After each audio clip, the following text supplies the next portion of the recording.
এরকম একটা মিষ্টি কুমড়া আর ডিমের যদি একটা রেসিপি থাকে তাহলে কিন্তু মাছ মাংস রেখে এই তরকারি দিয়ে কিন্তু পেট ভরে ভাত খেয়ে নেবেন। এতটা লোভনীয় হয়েছিল এই মিষ্টি কুমড়া আর ডিমের রেসিপিটি। হাই গাইস, আসসালামু আলাইকুম ওয়া রাহমাতুল্লাহি ওয়া বারাকাতু। Welcome back to my channel Mariyam's blog. আপনারা সবাই কেমন আছেন?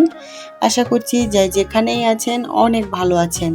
আমরাও আল্লাহর রহমতে অনেক ভালো আছি। আজকে নতুন একটা রেসিপি নিয়ে আসছি। আজকে আলু আর মিষ্টি কুমড়া দিয়ে আমি ডিমের একটা তরকারি রান্না করব। চলুন দেখা যাক কিভাবে আমি এই তরকারিটি রান্না করি। পেঁয়াজগুলি আমি ব্লেন্ডার করে নিব আর ডিমগুলি ভালো করে এই বাটির মধ্যে ফেটে নিব। এই তো এখানে একটা ফ্রাই প্যান বসিয়ে দিলাম। এখন আমি ডিমগুলি আগে ভেজে নিব। এখন দিয়ে দেব তেল। তেল দিয়ে ভালো করে চারিদিকে তেলগুলি আমি একটু ছড়িয়ে দিচ্ছি। এই তো ডিমগুলি আমি দিয়ে দিলাম। একটা চামচের সাহায্যে আমি ডিমগুলি চারিদিকে ছড়িয়ে দিচ্ছি। তারপরে আমি একটু ঢেকে দিব ডিমটি ভালো করে কুক হওয়ার জন্য। নিচের পাট এখনো হয় নাই। নিচের পাট হওয়ার পরে আমি সুন্দর করে এপিট উপিট করে ভালো করে এটি ভেজে নিব। যেহেতু ডিমটা অনেকটাই মোটা হয়ে গেছে, ভালো করে কিন্তু আমি এপিট উপিট করে মুসমুসা করে একটু ভেজে নিব।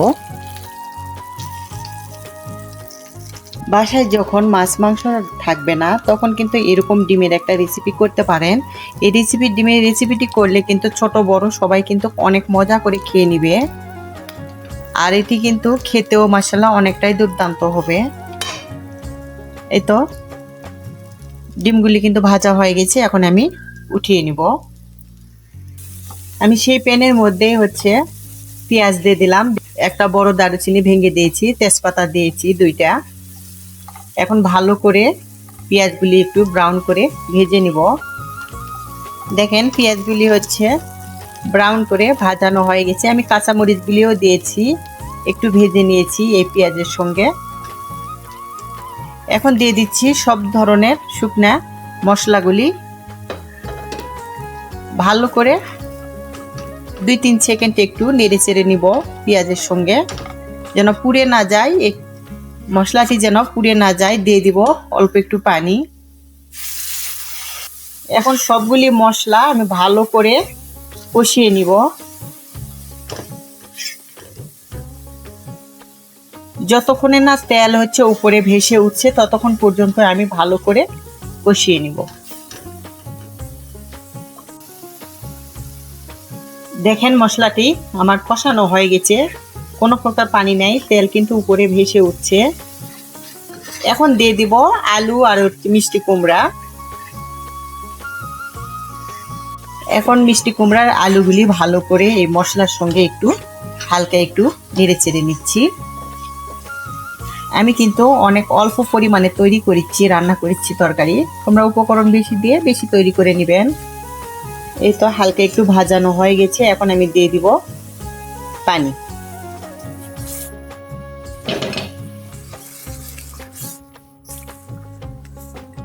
আমি এখানে দিয়ে দিলাম গরম পানি। এখন 10 মিনিটের জন্য ঢেকে রাখবো। আমি এর মাঝে কিন্তু আরো 2-3 বার একটু নেড়ে চেড়ে দিয়েছি। দেখেন আমি আবার ভালো করে কিন্তু একটু কষিয়ে নিব। এই যে পানি দিয়েছিলাম এই পানি দিয়ে মিষ্টি কুমড়া আলু ভালো করে আমি কষিয়ে নিচ্ছি। যতক্ষণে না তেল উপরে ভেসে উঠছে ততক্ষণ পর্যন্ত কিন্তু আমি কষিয়ে নিব। আর যে কোনো রান্নার মধ্যে কিন্তু যত তরকারি কষিয়ে নেবেন ততটা কিন্তু খেতে মজা লাগবে, টেস্ট আসবে। দেখেন কষানো কিন্তু প্রায় আমার হয়ে গেছে, কোনো প্রকার পানি নাই। এখন আমি দিয়ে দিব ঝোলের পানি। অবশ্যই কিন্তু গরম পানি দেওয়ার চেষ্টা করবেন। যে কোনো তরকারি রান্নার মধ্যে গরম পানি দিলে তরকারির স্বাদটা কিন্তু বজায় রাখে, আবার তাড়াতাড়িও সিদ্ধ হয়ে যায়। ঠান্ডা পানি দিলে কিন্তু আবার তরকারিটি যেটি গরম হয়ে যায় ওটি আবার ঠান্ডা হয়ে যাওয়ার ক্ষেত্রে সিদ্ধ হতে একটু দেরি হয়, আবার অনেকটা সিদ্ধ হতেও চায় না। এখন আমি এটি 15-20 মিনিটের জন্য ঢেকে রাখবো। আসলাম হচ্ছে 15 মিনিট পর। দেখেন এখনো কিন্তু অনেকটাই ঝোল আছে, আমি কিন্তু এত ঝোল রাখবো না, আর একটু হচ্ছে ঝোলগুলি শুকিয়ে নিব। এখন দিয়ে দিব এর মাঝে ডিম।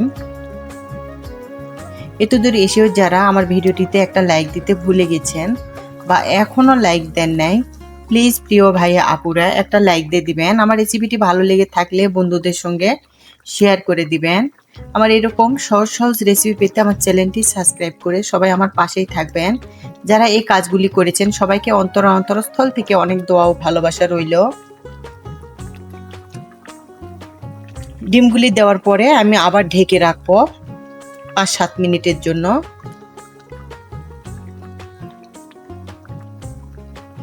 এখন দিয়ে দেবো এর মাঝে হচ্ছে টমেটো। আমি টমেটো কিন্তু ফুল দিব না, টমেটোগুলি অনেকটাই টক, আমি কিন্তু হাফ টমেটো দিয়ে দিলাম। এখন আমি ঢেকে রেখে দেব। দেখেন আমার রান্নাটি কিন্তু প্রায় শেষের দিকে। কতটা লোভনীয় হয়েছে মাশাআল্লাহ আমার ডিম আলু মিষ্টি কুমড়ার রেসিপিটি। এরকম অল্প উপকরণ, বাসায় যদি মাছ মাংস না থাকে তাহলে ঝটপট কিন্তু ডিম থাকলে এভাবে আলু দিয়ে তোমরা রান্না করে নিতে পারো। এটি কিন্তু খেতে মাশাআল্লাহ অনেকটাই দুর্দান্ত। মাছ মাংস রেখে কিন্তু এটি দিয়ে পেট ভরে ভাত খেয়ে নেবেন, এতটা লোভনীয় হয়েছিল মাশাআল্লাহ। এই ডিশের মধ্যে এখন আমি এই তরকারিগুলি ঢেলে নিব। আজকের ভিডিওটি আমার এই পর্যন্ত। আপনারা সবাই ভালো থাকবেন, সুস্থ থাকবেন, এই দোয়াই করি। আমাদের জন্য দোয়া করবেন। আসসালামু আলাইকুম ওয়া রাহমাতুল্লাহি ওয়া বারাকাতু। আবার আসবো নতুন একটা রেসিপি নিয়ে। এই পর্যন্ত সবাই ভালো থাকবেন। আল্লাহ হাফেজ।